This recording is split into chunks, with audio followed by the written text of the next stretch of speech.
It's The Local Show on News Radio 570 WSYR, a service of Geddes Federal Savings and Loan and Safe Harbor Wills and Trusts.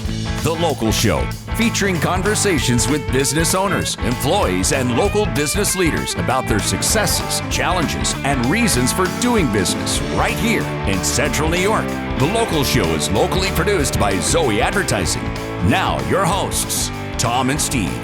Welcome in, ladies and gentlemen, to The Local Show. It's the 2022 pre-Thanksgiving edition.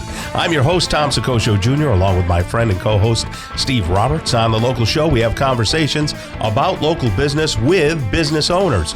We see some CFOs and CEOs, entrepreneurs, civic organizations, and we talk to nonprofits, business advocates, and other business-friendly organizations. We talk about how they got into business and why they do business right here in Syracuse, New York, and where their businesses might be going in the future. You're going to hear all about their successes, their challenges, opportunities, marketing, and advertising. We are broadcasting from the Zoe Advertising Studios, sponsored by Safe Harbor Wills and Trusts and Geddes Federal Savings and Loan. How you doing there, Steve? You're back from vacation. I'm doing on the calendar. If you know, it says "Vacation from Tom." That's what it says. No, we had a great time and spent some quality time with my wife. And good. But you didn't go to the Bahamas. I was selling you as going to the Bahamas. Yeah, well, it changed. There was a hurricane, Nicole. There was a hurricane. Hurricanes hardly ever happen. Yeah, and so that messed everything up. Yeah. And then I'm like, we'll go some other time. And Judy was like, no, let's go somewhere else. Golly, and she's a there are traveler. late, when you book late and can go, the prices there's like last minute things. Yeah. So we ended up going somewhere we've never went to Cancun. Never been to Cancun. No kidding. Well, the kids aren't there, so that's good. Absolutely. And there's a zillion resorts there. Yeah. So I think they compete against each other. And right. it was, I can't believe how inexpensive it was, actually. We had a great time. Enjoyed the water. The fishing at the resort wasn't that good because they had a dock, kind of like a pier, but it wasn't like there was reefs and things right near there. Yeah. So I caught a couple garbage fish, but nothing, but everything else was exquisite. And I noticed that you're a little stuffy. Yeah, my left. And when I fly too, I am. Yeah. I had tubes in my ears several times as an adult because my eustachian tubes, we could ask Dr. Anzalone here in a second. She'll tell us about that. Don't seem to open and close. That pops, and then I get all kind of... Yeah. But I feel great. Well, that's good. Well, I'm glad you feel great because a lot of people around here have had head colds, and I've had a head cold all through the week. It's been a little rough. Yes. But, hey, here we are. We tough it out. We are going to talk with Dr. Nicole Anzalone today, and she's the owner of Syracuse Hearing Solutions. Then we will talk with Michelle Riccardi, just in time for the holidays, right? She's the president of Industrial Color Labs, and we'll see what they have going on. Then Kevin Mathewson is the owner and licensed funeral director at Mathewson-Forani and funeral home. And I don't know whether it's Forani or Forani. So I'm going to say Forani. You say whatever you want. Yeah, okay, that's fine. Mathewson-Forani Funeral Home. And then Joe Convertino Jr. is the owner of C&H Insurance. Rob Senecal is the owner of Candy Cars. And then Brian Dumond, president of Geddes Federal Savings and Loan, will be by.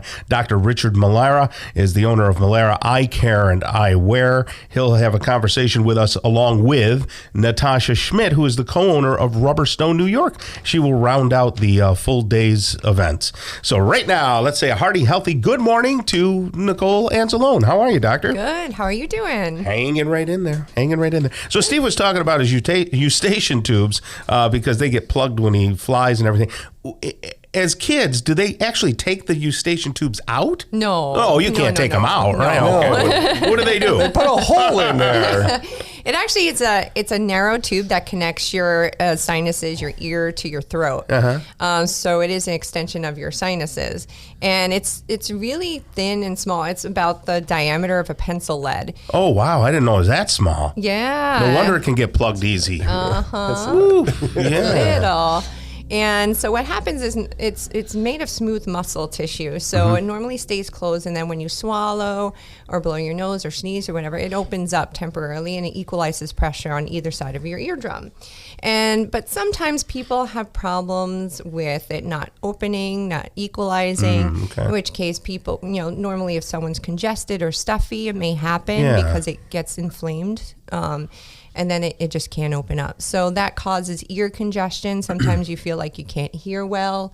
Sometimes fluid gets trapped in your middle ear because of it. Gotcha. So that's probably what's starting to happen to you. Yeah, it happened years ago, and I had to have tubes put in as an adult. Not a fun experience. So when they say put in a tube, like another Eustachian tube? No. It's just like a little peg with a hole in it. Yes, exactly. Okay, It looks gotcha. like, if you think about a smaller coffee straw, Yeah. or sometimes it looks like a little barbell with a hollow center. It's really, really tiny. And they make a little hole in your eardrum and put that in, and that holds the eardrum open so that you could equalize pressure. Oh, okay. Gotcha. Now, is there any chance that brain matter would leak out? No. In the case of Steve, maybe? I don't know. I'm just guessing here. All right. No, it's, wanted to make sure. it does affect your hearing, though, right, doctor? It does for sure. All right. Well, Dr. Nicole, why don't you give people the 30-second synopsis of how you got to Syracuse and why you opened your practice here? Yeah, so I went to Syracuse University, originally from New York City area, and I liked it up here, and I stuck around for my master's degree, my doctorate degree in audiology, and then I opened up my practice here. Excellent. Does your practice have a certain expertise? Like, do you have certain areas of hearing health that you guys specialize in? Yeah, a lot of people don't realize how extensive audiology is. It's hearing, it's balance, it's hearing protection. So, and cochlear implants now. So we have different providers in the office now that specialize in, and I consider them experts in different aspects of audiology. So we have someone who specializes in cochlear implant evaluations and treatment and programming. Tinnitus management, that's the ringing in your ears. We specialize in pediatric testing, adult testing, hearing protection, and all sorts of stuff. So the tinnitus, people sometimes say, yeah, I have it all the time, I just live with it. Do you hear a lot of that? Oh, yes. Yes. That stinks. Yeah, it's tough for some people. Sometimes it keeps people up at night. They can't sleep. It really bothers them, mostly in quiet settings. So there is a way to treat it or management in a lot of cases, but there's really no cure per se. But if we could get it to be at least part of like the room background where you don't notice it, like your refrigerator, Right. in the background, you kind of forget that it's there. Like me with in the Tom. morning. Right, yeah. I was going to say like me with Steve. We kind of mask each other out. Yeah. When those annoying things, you could kind of forget they're there. Yeah. So you can help folks that struggle with that. Yes. So we tried different types of techniques where strategies to help reduce it and kind of help your brain forget that it's there. So it does become part of background. So we do that successfully. I would say we could help about maybe 60 to 70% of patients reduce the tinnitus. What are cochlear implants? Like, I think of that actress who's really famous. I can't remember her name. Really famous. Yeah, well, she...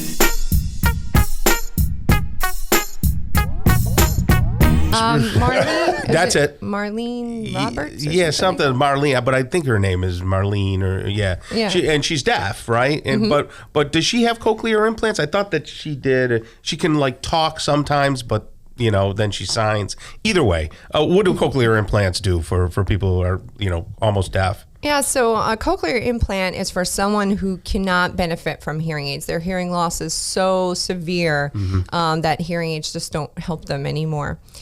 So you could bypass parts of the inner ear where the sensory cells are, which normally hearing aids can help. But if it's that extensive of damage, you bypass that and directly stimulate the nerves.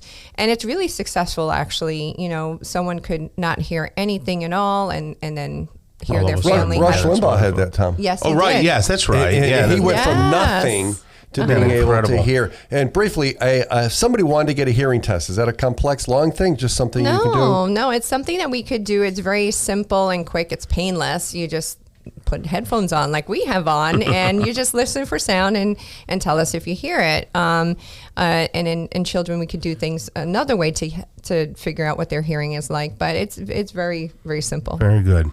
All right. That's Dr. Nicole Anzalone, owner of Syracuse Hearing Solutions, SyracuseHearingSolutions.com, SyracuseHearingSolutions.com. Go to the site. There's a wealth of knowledge on there, and then you can learn how to get in touch with them. Thank you so much, Doctor, and you have a great rest of the day, okay? Thank you. You too. All right. Michelle Riccardi is coming up next. She's the president of Industrial Color Labs. We'll talk everything photo, video, and all sorts of fun stuff throughout the years. Right here on The Local Show on 570 WSYR and 106.9 FM.